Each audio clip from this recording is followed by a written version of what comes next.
La prochaine Coupe du Monde de la FIFA 2026 est en ligne de mire. Le Canada, le Mexique et les États-Unis se tiennent prêts à accueillir la plus grande des tournois de sport. La Coupe du Monde de la FIFA 2026 se tiendra dans 3 pays différents pour la toute première fois en 2026. Ainsi, le Canada, le Mexique et les États-Unis se partageront l'organisation d'une édition qui s'annonce révolutionnaire. Bonsoir et bienvenue à tous. Aujourd'hui dans cette nouvelle vidéo, nous allons vous parler des arènes qui accueilleront la Coupe du Monde 2026. Alors comme d'habitude, bon visionnage.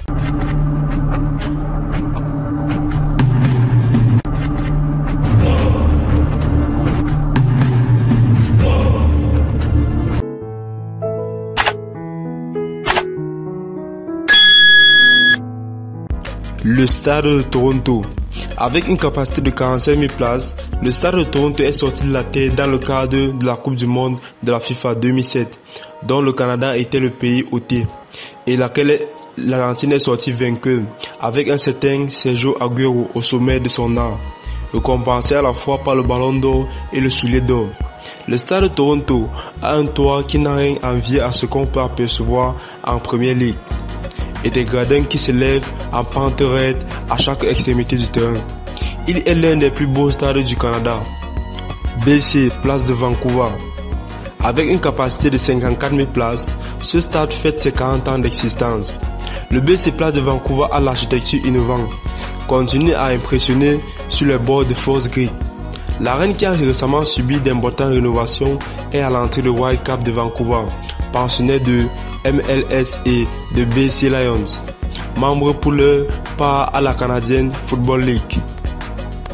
À l'occasion, le stade a également accueilli l'équipe nationale du Canada.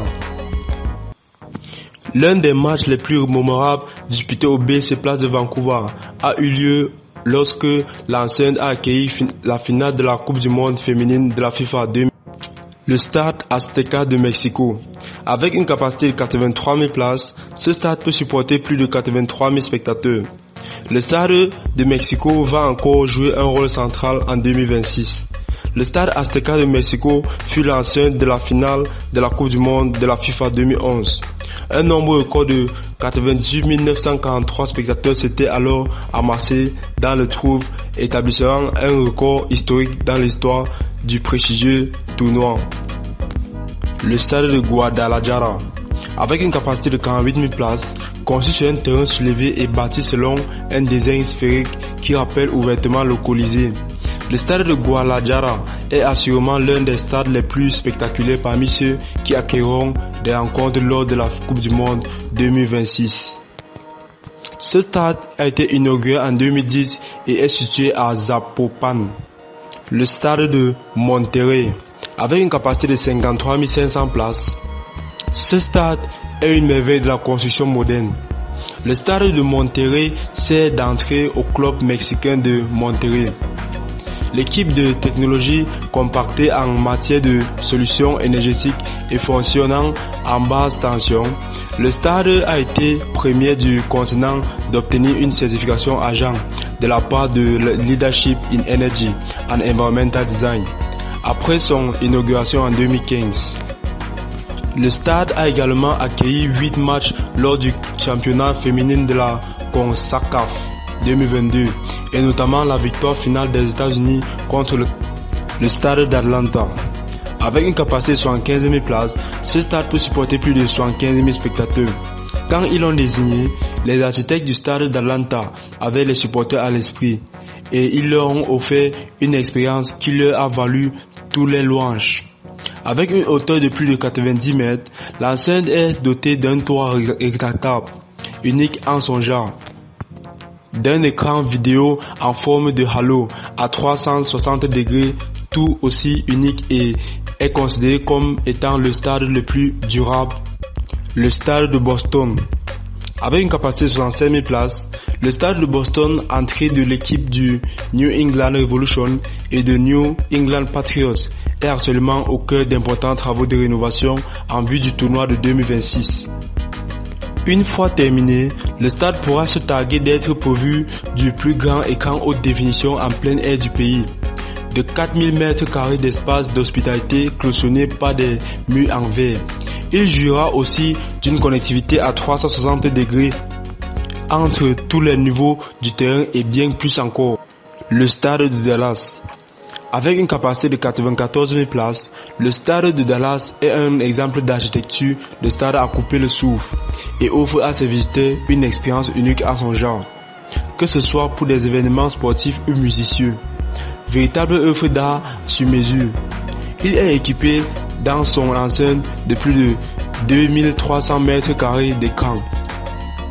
Depuis son ouverture en 2009, l'enceinte sert de domicile aux Dallas Cowboys, 5 fois vainqueurs du Super Bowl, tandis qu'elle a également accueilli la Gold Cup de CONCACAF, ainsi que des matchs de l'équipe nationale du Mexique ces derniers. Le stade de Houston, avec une capacité de 72 000 places, hôtel du All-Star Game de la MLS, des matchs de l'équipe nationale des États-Unis et du Mexique, ainsi que de 3 rencontres de la Copa América Centenario en 2016. Le stade de Houston possède déjà une solide expérience du football et devrait même en accumuler davantage avant le tournoi. Ouvert en 2002, le stade dispose d'un toit rétractable, accueillit le célèbre Houston Rodeo et est réputé pour sa section bullpen, qui abrite les supporters les plus bruyants de l'équipe de Houston Texans. Le stade de Kansas City.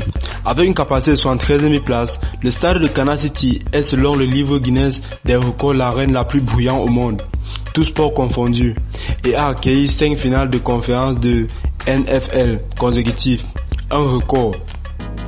Considéré comme la capitale de la soccer aux États-Unis, Kansas City abrite le double vainqueur de la Major League Soccer, qu'est-ce que le Sporting KC, finaliste de la National Women's Soccer League en 2022. Le KC conclut aussi un club de 7 villes à cheval entre les États du Missouri et du stade de Los Angeles. Avec une capacité de 70 000 places, le stade de Los Angeles est le dernier stade à avoir été sélectionné pour accueillir la Coupe du Monde de la FIFA 2026 dans la mesure où il n'a ouvert ses portes dans le sud-ouest de la Californie qu'en septembre 2020. Il est situé à seulement 30 minutes de route du célèbre Rose Bowl Stadium de Pasadena, entrée légendaire de la finale de la Coupe du Monde de FIFA 1994. Le stade de Los Angeles a déjà accueilli de nombreux concerts sur son toit emblématique et singulier. Le stade de Miami.